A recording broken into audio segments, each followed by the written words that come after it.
छोटे से गांव में एक लड़का रहता था रमेश। उसके घर में ज्यादा पैसा नहीं था, पर सपने बहुत बड़े थे। रमेश अपनी माँ के साथ झोपड़ी में रोटी बना रहा है। उसकी माँ कहती है, बेटा पैसे कम हैं, लेकिन दिल बड़ा रखना। रमेश मुस्कुराता है। माँ, एक दिन अपना होटल होगा, सब लोग हमारे खाने की तारीफ करेंगे। स्कूल खत्म होने के बाद रमेश ने बहुत सी नौकरियां ढूंढी, लेकिन हर जगह उसे मना कर दिया गया। कई दुकानों पर काम मांगा, पर सबने मना कर दिया। थकाहारा और निराश रमेश धीरे धीरे अपने घर की ओर चल पड़ा। काम न मिलने के कारण रमेश उदास बैठा हुआ था। बेटा रमेश, इतना उदास क्यों बैठा है?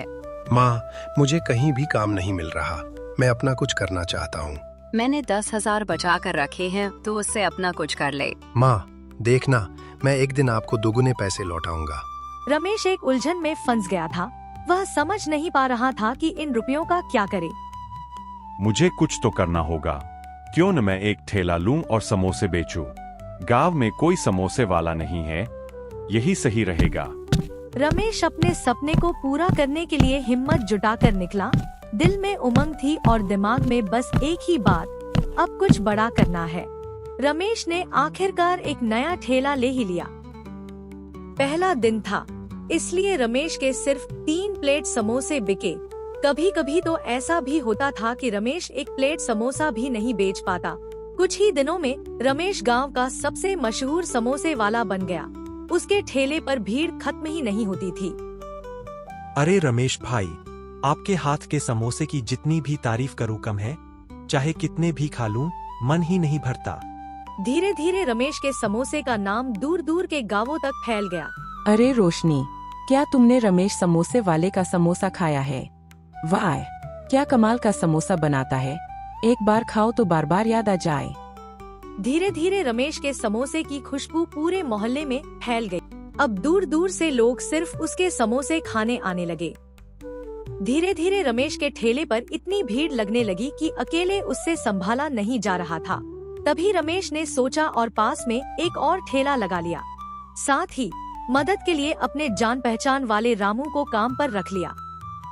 एक नई सुबह, एक नई उम्मीद के साथ। सुबह सुबह रमेश ने अपना ठेला खोल दिया। एक नई उम्मीद के साथ शहर का सबसे बड़ा और नामचीन बिजनेसमैन रमेश के ठेले के पास आया और बोला, क्या आप ही रमेश समोसे वाले हैं? हाँ, कहिए, मैं आपकी क्या मदद कर सकता हूँ? आपके समोसे की खुशबू तो मेरे पूरे शहर तक पहुँच चुकी है। मेरे घर में 4 दिन बाद मेरी बेटी की शादी है और मैं चाहता हूँ कि आप अपने मशहूर समोसे वहाँ लगाए। आपके समोसे का स्वाद सबको बहुत पसंद आएगा और शादी का माहौल और भी खास बन जाएगा। बधाई हो आपको। आपकी बेटी की शादी धूमधाम से होगी, आप बेफिक्र रहिए। रमेश के इतना बोलते ही बिजनेसमैन बेफिक्र होकर अपने शहर के लिए निकल गया। रमेश को जिंदगी का अब तक का सबसे बड़ा कॉन्ट्रैक्ट मिला था। खुशी के मारे उसका चेहरा खिल उठा। रामू, मैं घर से आता हूँ, तब तक तुम दोनों ठेले का ध्यान रखना। रमेश अपने घर की ओर जल्दी जल्दी जाने लगा, चेहरे पर एक अलग ही मुस्कान लिए हुए। रमेश की माँ सोई हुई थी, लेकिन रमेश खुद को रोक नहीं पाया। माँ, आज पता है क्या हुआ? क्या हुआ बेटा? आज बहुत खुश लग रहा है। माँ, मेरे ठेले पर शहर के सबसे बड़े बिजनेसमैन आए थे। उन्होंने कहा कि मेरे समोसे अब पूरे शहर में मशहूर है और उन्होंने मुझे एक कॉन्ट्रैक्ट भी दिया। बेटा, मुझे पहले से ही पता था कि एक दिन तू जरूर कामयाब होगा। मेरा आशीर्वाद हमेशा तेरे साथ है।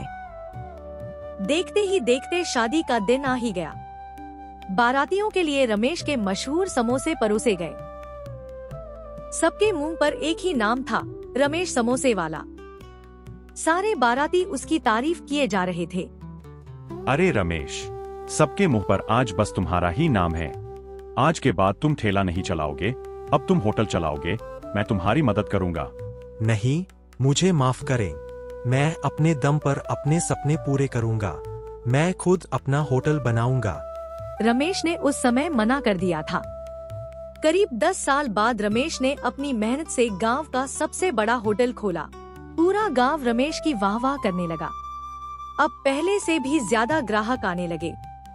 अपनी सफलता से प्रेरित होकर रमेश ने गांव में एक और मोमो का शानदार होटल भी बना लिया।